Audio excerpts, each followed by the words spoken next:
It's just a chapter in my life, that I got to enjoy, for the most part. We had a great opportunity to do some special things, but it was cut short just based off personal reasons on my end. And, but one thing that I look back on my time in Boston, I've said this over the past few years, but somehow it gets tossed under the rug. But, the greatest thing I learned from Boston was just being able to manage not only my emotions, but just what's going on a day-to-day basis of being a leader of a team or being one of the leaders and having young guys around you that have their own goals.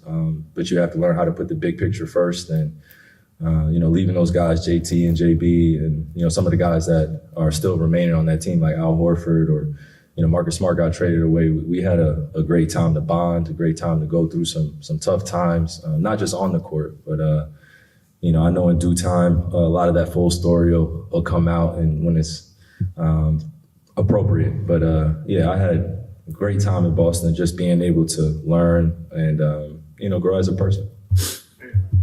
I just think moving on to the next thing,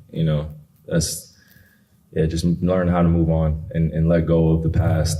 It could cripple you if you allow it to, because I've been bombarded with Boston questions since I left and people trying to figure out what actually happened. But again, I think the full story will come out probably when I'm retired or when it's appropriate, like I said, because I didn't mind after a few years taking the brunt of the blame, one of the best players in the world. So I know it comes with that fair criticism, but it's just a little bit more grace could have been extended my way, especially what I was dealing with during that time as a human being.